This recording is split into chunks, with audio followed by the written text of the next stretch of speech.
Prince মামুনের বউকে আজকে 4 মাস নাকি অত্যাচার করতেছে। সে মিডিয়া এসে হাওয়াও করে কান্নাকাটি করতেছে।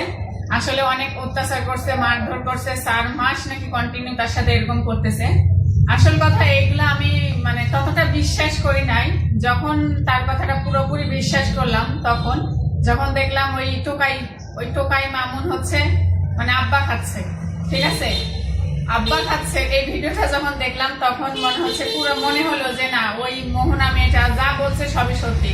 কারণ এই যারা বাবা খায় তারা আসলে মানে কিরকম তার আচরণ হয়, কিরকম তার ব্যবহার হয়, কিরকম সে নির্যাতন করে। হ্যাঁ, তো এটা তো আমি একদম মানে আমার লাইফে এটা মানে বড়টা একটা।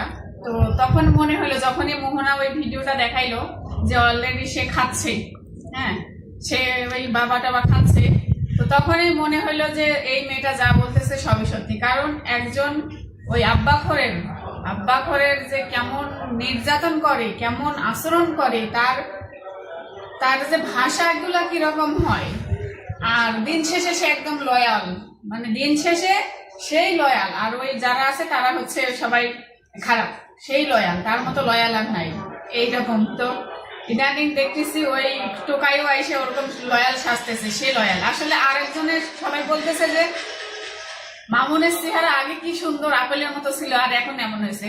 আরে ভাই, এখন তো সে খাওয়া শুরু করছে, এখন তো সে খোরের চেহারা তো ওরকমই হইব, খোরের মতো হইব না।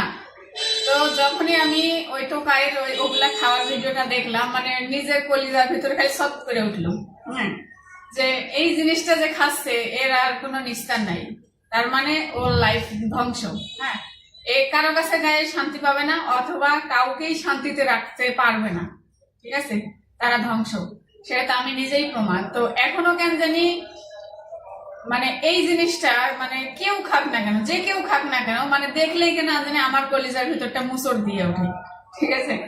কারণ আমিও তো আমার নিজের চোখে এরকম মানে 1 হাত দূরত্বে বসে সেবন করে দেখছি আমি। হ্যাঁ, তো ওদের ব্যবহার, ওদের মন মানসিকতা, ওদের আচার আচরণ, ওদের মানে নিম্ন প্রকৃতির ভাষা কিরকম ভয়ানক হয় সেটা আমার থেকে ভালো আর কেউ জানে না। আর কিরকম ডেঞ্জারাস হয় যখন তাদের রাগ উঠে, মনে হচ্ছে 3 জন মানুষও তার সাথে পারবে না, এরকম একটা মানে সিচুয়েশন বানায় ফেলে, ঠিক আছে। তো দিন শেষে এটাই বলতে চাই যে সবাই মাদককে না বলুন। আসলে এই জিনিসটা যারা নাকি মদ গাঁজা খায় তারা হয়তো বউকে ভালোবাসে সবাই বলে, কিন্তু যারা এই আব্বা খায় তাদের সংসার, তাদের জীবন সবকিছু ধ্বংস হয়ে যায়। তো সবাই আব্বার কাছ থেকে দূরে থাকুন।